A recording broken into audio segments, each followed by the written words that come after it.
Hello students, welcome to chemistry concept again. Alcohol, phenol और ether chapter जो कि हम कंटिन्यू कर रहे थे बच्चों, आज आप उसमें फिर से एक नया टॉपिक सीखने वाले हो, which is reactions of phenols. कौन सा टॉपिक है आज का आपका? Reactions of phenols. फिनॉल कैसे कैसे रिएक्शंस देते हैं, इसमें सबसे पहला आज हम सीखने वाले हैं इलेक्ट्रोफिलिक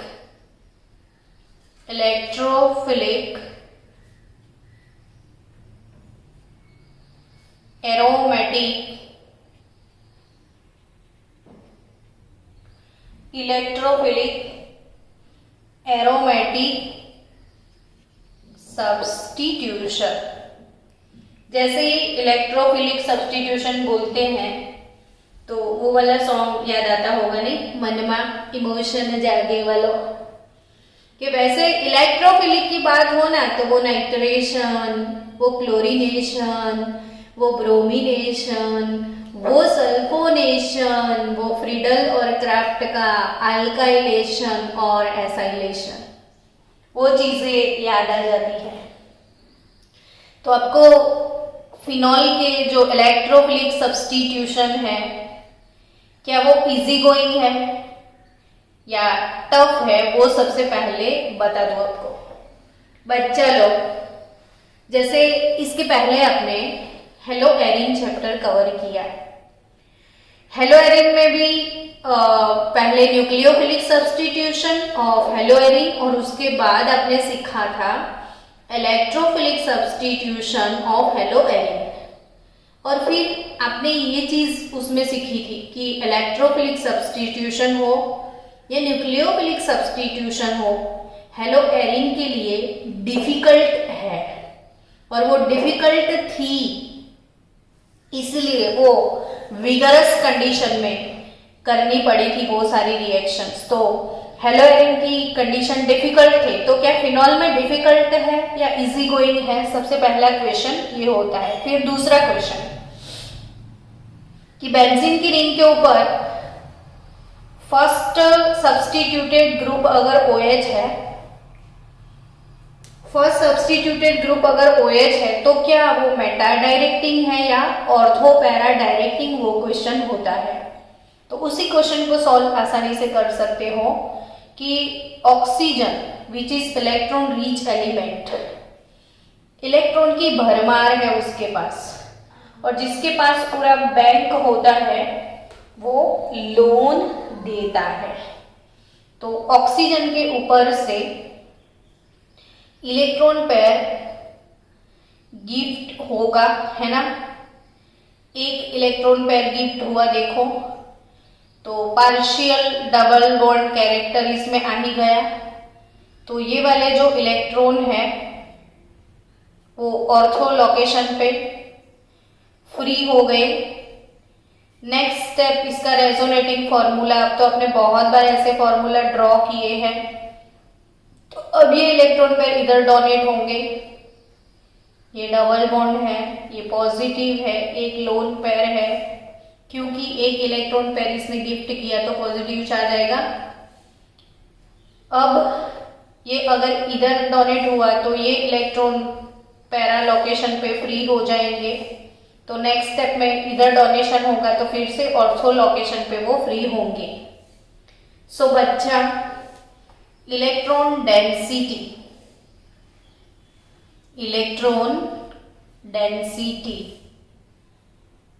मैक्सिमम ऑर्थो और पैरा दोनों पोजीशन पे दिख रही है। आने वाला कैसा है? इलेक्ट्रोफिलिक आयन है जो इलेक्ट्रॉन को फील करता है, उसको इलेक्ट्रॉन लविंग जो भी है आएगा वो है।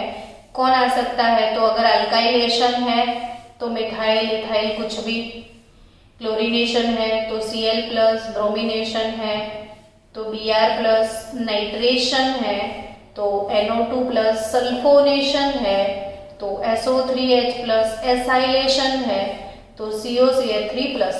इतने तो आपको पता ही होने चाहिए। तो ये सारे plus plus plus plus plus. तो आने वाले लोग अगर पॉजिटिव है तो ऑब्वियसली इनको लड्डू दिख रहे हैं ऑर्थो और पैरा लोकेशन में, सो अगेन उनको मन में इमोशन जागे कि भाई मन में लड्डू फूटा, तो हम जाएंगे ऑर्थो और पैरा पे और लपक लेंगे सारे इलेक्ट्रॉन को। यानी आप समझ गए हो कि फिनॉल ऑर्थो और पैरा दोनों प्रोडक्ट का मिक्सचर हमको देगा। तो सबसे पहले उसमें, अच्छा हाँ, ये क्वेश्चन बोर्ड में पूछ लिया था एक बार कि following which compound gives electrophilic substitution very easily. तो इसमें नाइट्रोबेंजीन, एनिलीन, फिनॉल, टोल्यूइन ऐसे सब्सटेंस लिखे हुए थे। तो उस टाइम आपको ये सोचना है कि कौन डोनेटिंग है। तो आप देखो कि ये जो फिनॉल है और अगर वो एनिलीन है,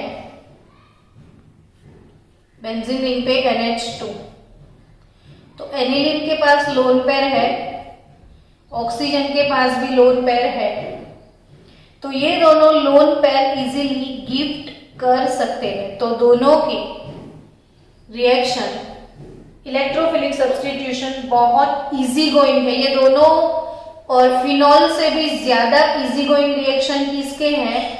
एनिलीन के। तो वेरी फास्ट रिस्पॉन्स अगर किसी का है टुवर्ड्स इलेक्ट्रोफिलिक एरोमेटिक सब्स्टिट्यूशन तो इट इज एनिलीन, और उसके बाद आप किसका नंबर लगाओगे? फिनॉल का। इन दोनों के रिएक्शन फास्ट होते हैं, जबकि हेलोएरिन में आपने वो सीखा था कि ये क्लोरीन भी वैसे तो डोनेटिंग है, रेजोनेंस होता है, लेकिन क्लोरीन इलेक्ट्रोनेगेटिव बहुत ज्यादा है। तो इसमें -I इफेक्ट और रेजोनेंस दोनों इफेक्ट एक साथ में पैरेलल जा रही थी, और -I इफेक्ट इसमें विनर हो गई थी, तो इसके डिफिकल्ट हो गए थे। बाकी इन लोगों के बहुत इजी गोइंग है। तो फिनॉल भी माइल्ड रिएजेंट होते हैं तो भी इलेक्ट्रोफिलिक सब्स्टिट्यूशन उनके हो जाते हैं। चलो, ये तो हो गई नीट जी लेवल की जो खास इंपॉर्टेंट बातें थी वो। अब स्टार्ट किया जाए नाइट्रेशन। तो जैसे ही बच्चा बोलेगा नाइट्रेशन तो मन में इमोशन आने लगेंगे कि नाइट्रेशन रहने दो मैडम, इतना इजी टॉपिक क्या पढ़ाते हो, हमको तो आता ही है। तो नाइट्रेशन का मतलब होता है एडिशन ऑफ NO2 प्लस। अब नाइट्रेशन आपको NO2 प्लस ऐड करना है, तो रिएजेंट क्या यूज करोगे? तो वो भी पक्के से पता है मैडम, NO2 आएगा कहाँ से? HNO3 से। तो कंसंट्रेटेड HNO3 होता है और कंसंट्रेटेड H2SO4 इसका कैटालिस्ट होता है। अब क्योंकि आप जानते हो कि अभी सिखाया कि फिनॉल जो है वो काफी इजीली इलेक्ट्रोफिलिक एरोमेटिक सब्स्टिट्यूशन देते हैं, तो इतना ये HNO3 अब यूज कर रहे हो, कैटालिस्ट की जरूरत इसको नहीं पड़ेगी। विदाउट कैटालिस्ट ये खुद अपने आप ये वाले रिएक्शंस के लिए काफी कंफर्टेबल है, ठीक है ना? ओके, चलो दूसरी बात कि ये वाले जो रिएक्शंस हैं इसमें आप इतने कंफर्टेबल है तो कंसंट्रेटेड के बदले अगर आपने डाइल्यूट HNO3 ले लिया तो भी रिएक्शन हो जाएंगे। So don't get worried about reagent. तो फिनॉल डाइल्यूट HNO3 से भी काम चल जाएगा। अब आपको तो पता है प्रोडक्ट क्या मिलने वाले हैं। तो ऑर्थो और पैरा लोकेशन दोनों के ऊपर इलेक्ट्रॉन डेंसिटी है, तो ऑब्वियसली ऑर्थो नाइट्रोफिनॉल और पैरा नाइट्रोफिनॉल। फिनॉल तो फिनॉल ही रहेगा। एरोमेटिक रिंग के अंदर ऑर्थो और पैरा पोजीशन अभी भी जिन बच्चों को नहीं पता है ऑर्थो क्या है, तो 1-2 लोकेशन ऑर्थो, 1,4 पैरा, तो ये है ऑर्थो नाइट्रोफिनॉल, ये है पैरा नाइट्रोफिनॉल, और दोनों का मिक्सचर आपको मिलेगा।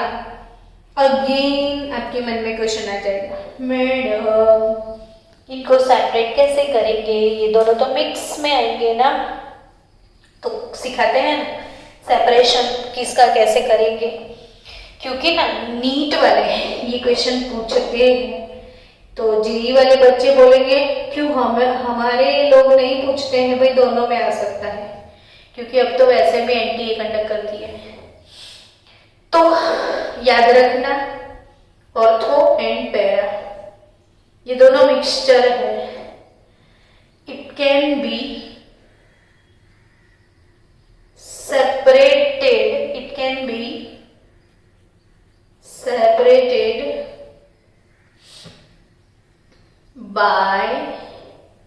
separated by steam distillation method, steam distillation। अब steam distillation method अगर आप भूल गए हैं तो 11th का बुक खंगालना, 11th का जो चैप्टर आपने पढ़ा था उसमें स्टीम डिस्टिलेशन क्या है वो सीख लिए हैं, और ये इनका फेवरेट क्वेश्चन है। याद रखना कि ये दोनों जब मिक्स में मिलते हैं तो इन दोनों को सेपरेट कौन सी मेथड से किया जाता है, तो स्टीम डिस्टिलेशन से।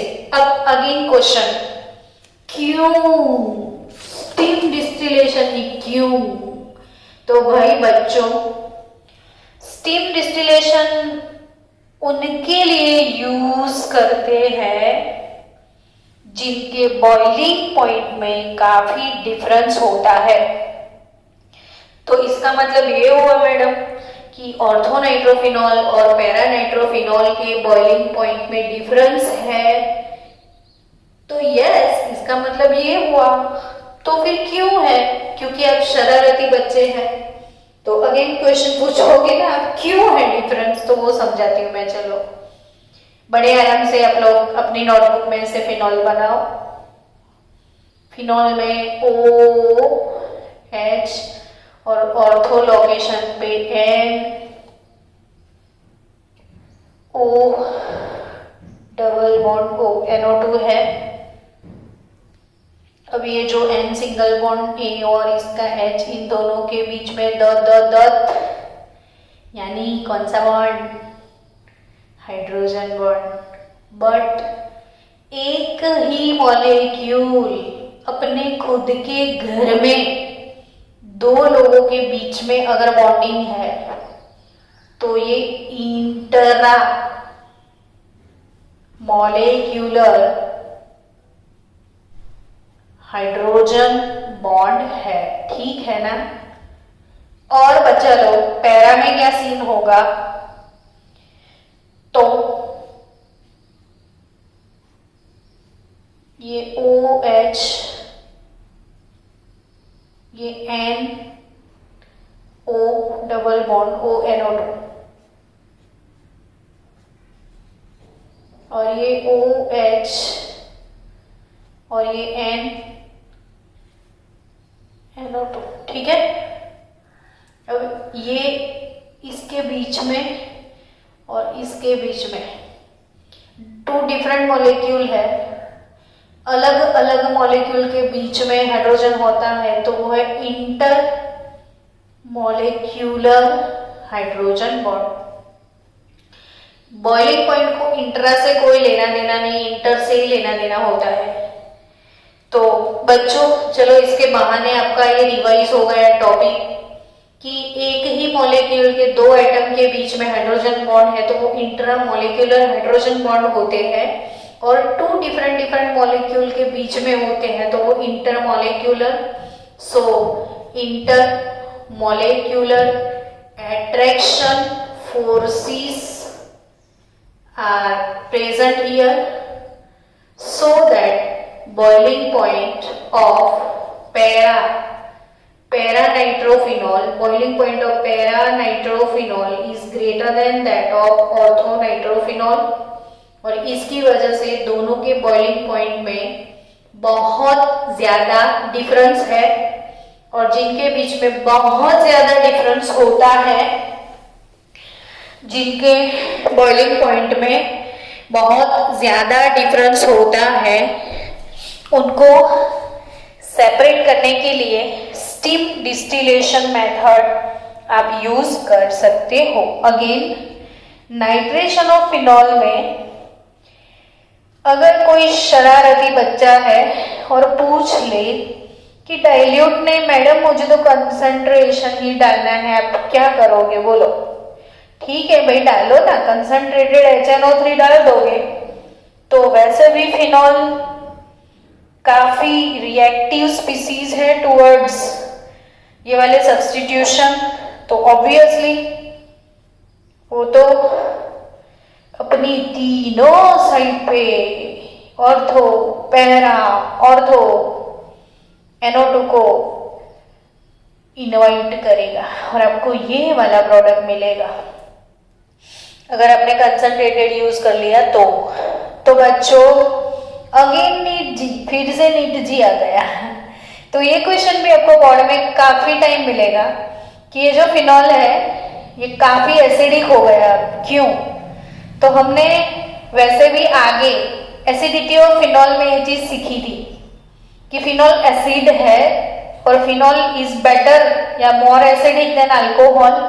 और ऐसे फिनॉल को अगर अपने NO2 जैसे electron withdrawing group, NO2 electron withdrawing group है, लुटनिया है दलूट, तो रिंग को इत्थे से लूटेगा, इत्थे से लूटेगा, इत्थे से लूटेगा। और क्यों इत्थे से वो लूटेगा? तो बच्चों अभी अपने इसके रेजोनेटिंग फॉर्मूला बनाए थे, तो आपने देखा कि इलेक्ट्रॉन कौन से लोकेशन पे बहुत ज्यादा है, तो ऑर्थो, पैरा और ऑर्थो लोकेशन पे। तो अगर ऑर्थो, पैरा, ऑर्थो लोकेशन पे अपने NO2 चिपका दिया तो वो इनके इलेक्ट्रॉन बड़ी आसानी से लूट के चला जाएगा। मतलब चोर आ रहा है और उसके मुंह के सामने मिलकत रखी है तो वो लेके ही जाएगा ना। तो तीनों जगह से इसको लूट लेते हैं फिनॉल को, और तभी फिनॉल इतना एसिडिक हो जाता है कि ये वाले एसिड को हम पिक्रिक एसिड बोलते हैं। ये कौन सा एसिड है बच्चों? Picric acid. और एक चीज याद रखना, फिनॉल को हम बोलते हैं कार्बोलिक एसिड। फिनॉल का नाम क्या है? Carbolic acid. और फिनॉल को नाइट्रेशन करेंगे तो 2,4,6 ट्राई नाइट्रोफिनॉल, यानी कि आपको क्या मिलेगा? Picric acid. तो ये पिक्रिक एसिड है। और पिक्रिक एसिड का कलर कौन सा है? ये भी क्वेश्चन एक दो बार पूछा था। तो वो व्हाइट कलर का सब्सटेंस है पिक्रिक एसिड। और ये ऐसा एसिड है जिसमें COOH नहीं है। जनरली कार्बोक्सिलिक एसिड सारे एसिडिक होते हैं, तो हमेशा जैसे इथेनोइक एसिड, मिथेनोइक एसिड, तो एसिड उनके पीछे लगता है जिनके पास COOH होता है। और हियर नो COOH, लेकिन due to this electron withdrawing group ये बहुत ज्यादा एसिडिक हो गया, इसीलिए इसके पीछे एसिड वर्ड लगता है। फिनॉल भी एसिडिक है तो वो carbolic acid, phenol is known as carbolic acid and this phenol is known as picric acid. It is nothing but 2,4,6 trinitrophenol, picric acid. चलो हो गया सब कुछ, इंपॉर्टेंट बातें खत्म। अब नेक्स्ट फिनॉल का हेलोजिनेशन। फिनॉल का कौन सा रिएक्शन बच्चों? हेलो नेशन, यानी fluorination, chlorination, bromination. Generally fluorination और आयोडीनेशन हम नहीं पढ़ते हैं हमेशा, क्योंकि फ्लोरिनेशन में फ्लोरीन इतना ज्यादा रिएक्टिव है कि रिएक्शन नहीं होते हैं, जल्दी से प्रोडक्ट अवेलेबल नहीं होता है। और आयोडीन इतना स्लो होता है कि पूरा प्रोसेस रिवर्सिबल हो जाता है। तो इसकी वजह से ये इलेक्ट्रोफिलिक सब्स्टिट्यूशन में हमेशा ब्रोमीन और क्लोरीन एक्टिव होते हैं, फ्लोरीन और आयोडीन की रिएक्शंस नहीं होते हैं। हेलोजिनेशन की बात करें तो हेलोजिनेशन में पहले क्या सीखे थे आप, तो हेलोजिनेशन यानी Cl2/FeCl3, ऐसा हमारे माइंड में सेटअप है कि क्लोरीनेशन Cl2/FeCl3, ब्रोमिनेशन Br2/FeBr3, लेकिन इधर आपको कैटालिस्ट चेंज करना है, याद रखना। तो फिनॉल सॉल्वेंट चेंज किया है, ब्रोमीन लिया है इन कार्बन डाइसल्फाइड रिएक्शन को थोड़ा स्लो डाउन करने के लिए, नहीं तो तीनों जगह पे ब्रोमीन आ जाता है तो आपको मिक्सचर मिलेगा। कितना इजी गोइंग है, 2 बार फिनॉल ही तो लिखना है और क्या करना है। फिर ऑर्थो पे ब्रोमीन लगा दो और पैरा पे ब्रोमीन लगा दो, तो ऑर्थो ब्रोमोफिनॉल और पैरा ब्रोमोफिनॉल, तो ये हो गया phenol. Halogenation it's over now. चलो समझ में आ गया हेलोजिनेशन। तो हेलोजिनेशन बेंजीन वाला जो सीखे थे आप, वो सेम हेलोजिनेशन ऑफ फिनॉल। कुछ नहीं करना है, ब्रोमीन को लेना है या क्लोरीन को लेना है, कार्बन डाइसल्फाइड में डिसॉल्व करके, टेम्परेचर भी काफी लोअर रखा गया है, बहुत ज्यादा टेम्परेचर की जरूरत ही नहीं है। 273 केल्विन यानी 0 डिग्री सेल्सियस। आइस है, ठंडा ठंडा ठंडा कूल टेम्परेचर है, क्योंकि ये ज्यादा रिएक्टिव है। चलो next, when phenol is treated with bromine water only, अगर कार्बन डाइसल्फाइड आप यूज नहीं करते हो, रिएक्शन को स्लो डाउन नहीं करोगे, कार्बन डाइसल्फाइड नहीं यूज करोगे, सीधा अब डायरेक्टली ब्रोमीन वाटर यूज करोगे, तो ब्रोमीन वाटर के साथ तो भाई bromine bromine bromine, ortho para ortho bromine यानी 2,4,6 ट्राई ब्रोमोफिनॉल आपको मिलेगा।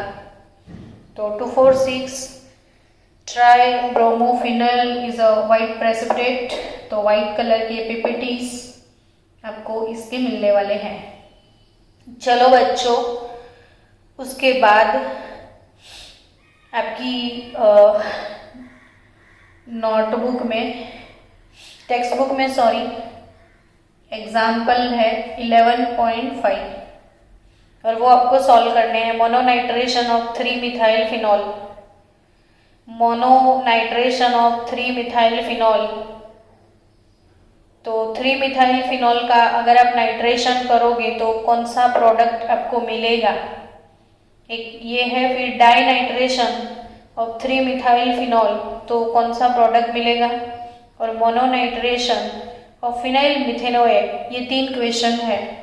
मैं अभी इसलिए नहीं करूँगी कि आप खुद सॉल्व करोगे तो कुछ बातों को समझोगे। तो अगर मैंने रेडीमेड दिखा दिया, अपने नोटबुक में कॉपी कर लिया तो मज़ा नहीं आएगा, और क्योंकि सॉल्यूशन भी दिया हुआ है तो क्यों ना आप रिएक्शन खुद लिख के मुझे दिखाओ। चलो तो हम नेक्स्ट प्रॉपर्टी में जाएंगे, कॉल्बे रिएक्शन। कौन सा रिएक्शन, कॉल्बे स्मिट। तो कॉल्बे स्मिट रिएक्शन की बात की जाए फिनॉल में, चलो Kolbe Schmitt of phenol, phenol, Kolbe और स्मिट, तो ये दोनों ने मिलके रिएक्शन दिया था, कॉल्बे स्मिट रिएक्शन इसको बोलते हैं। और हमारी टेक्स्ट बुक खाली कॉल्बे लिखती है, स्मिट को हटा देती है, तो उसको कितना बुरा लगेगा। मैं नहीं चाहती कि उसको कुछ भी बुरा लगे, सो हम ऐसा नहीं करेंगे, पूरा लिखेंगे Kolbe Schmitt reaction.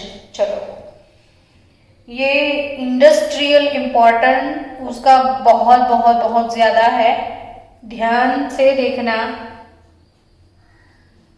I have phenol,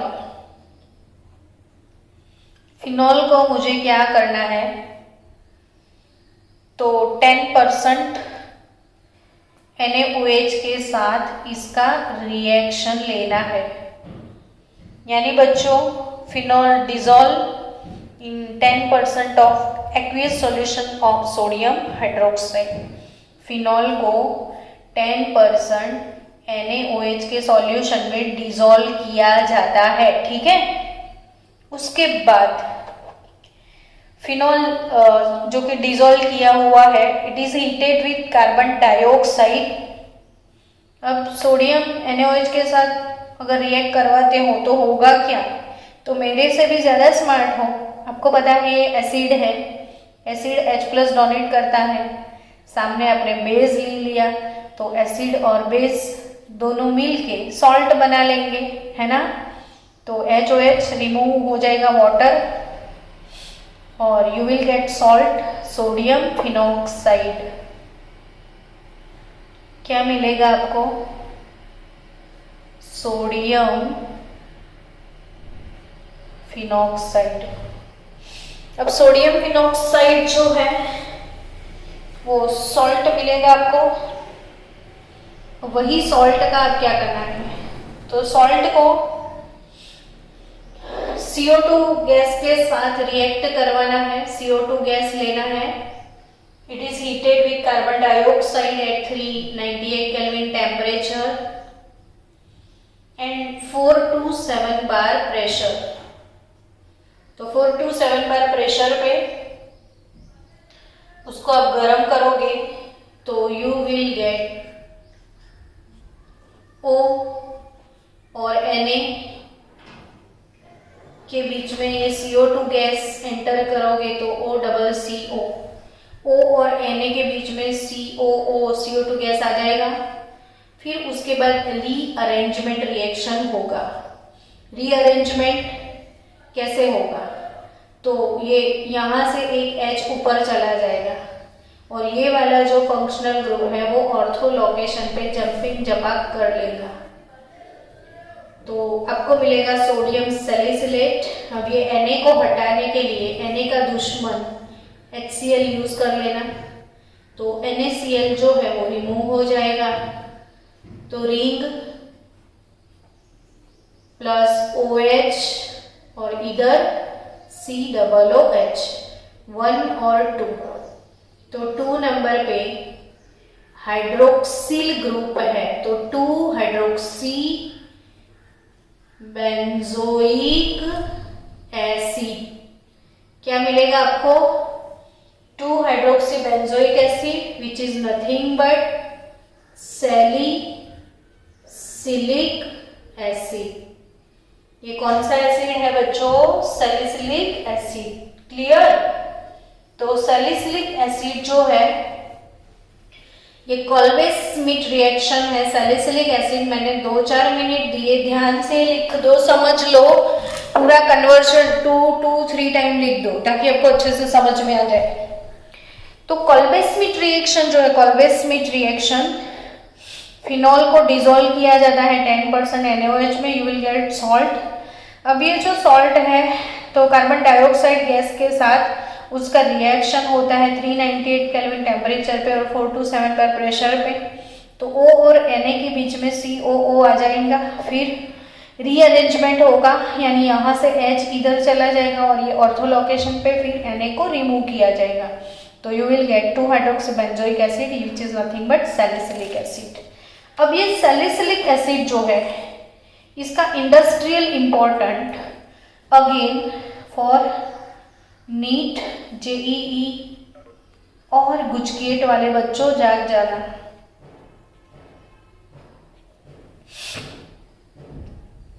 कि ये जो सैलिसिलिक एसिड है रिंग प्लस OH COOH, इसका यूज कहाँ पे होता है, तो इसका यूज आगे मैंने सिखाया हुआ है।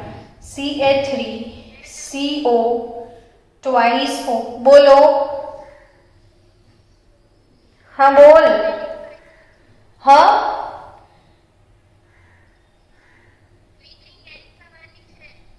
ओके, मतलब मीटिंग एंडिंग होने वाला है।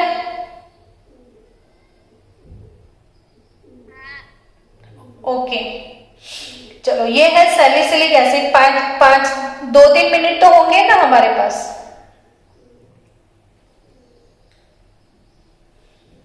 चलो, तो ring,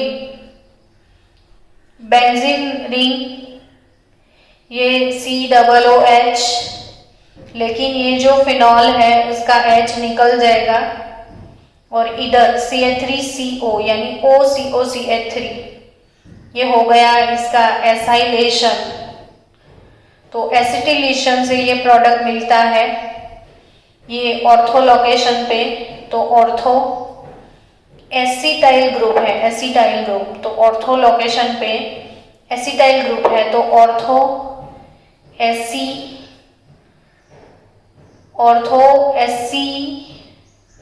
acetylation, sorry, ortho acetyloxy, acetyl group है और इसको ऑक्सी लगाओ तो एसिटाइलॉक्सी बेंजोइक एसिड, ये है ortho acetyloxy benzoic acid, which is nothing but aspirin. ये नीट जी का इंपॉर्टेंट क्वेश्चन है।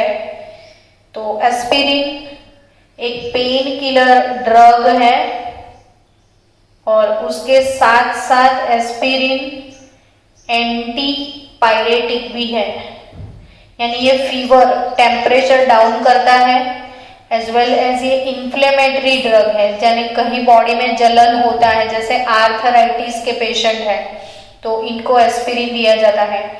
हार्ट अटैक वाले पेशेंट को हार्ट के आजू बाजू में जो मसल्स है उसका पेन और उसकी वजह से जो जलन होती है वो डाउन करने के लिए उनको एस्पिरिन दिया जाता है। और दूसरा एक इम्पॉर्टेंट ड्रग है, सैलिसिलिक एसिड से बनता है, तो OH, अब इसमें COOH ग्रुप का रिएक्शन आप लोगे तो COOH निकल जाएगा, मिथाइल लग जाएगा, तो ये हो जाएगा मिथाइल सैलिसिलेट। और मिथाइल सैलिसिलेट विक्स और बाम जो होता है, क्या, विक्स और बाम, तो विक्स वेपोरॉब, फिर बाम की जो प्रिपरेशन है, झंडू बाम, टाइगर बाम, इसमें जो ऑयल रहता है ये मिथाइल सैलिसिलेट होता है। तो सर्दी, कफ, कोल्ड की प्रॉब्लम है तो मिथाइल सैलिसिलेट इसमें यूज करते हैं हम। तो इसका जो इंडस्ट्रियल इम्पोर्टेंस है सैलिसिलिक एसिड का, ये वो इम्पोर्टेंट है कि इससे 2 इम्पोर्टेंट ड्रग डेवलप की जाती है, एक मिथाइल सैलिसिलेट बनता है और दूसरा इसमें से एस्पिरिन बनता है। और आपको एस्पिरिन और विक्स बाम का वैल्यू पता है कि मार्केट में इसका सेलिंग सबसे ज्यादा है, तो ऑब्वियसली इसका इंडस्ट्रियल इम्पोर्टेंट बहुत ज्यादा है। तो यह है कोल्बे स्मिथ रिएक्शन। अब इसके बाद आपको सीखना है रीबर टीमन और ऑक्सीडेशन ऑफ फिनॉल। तो बच्चों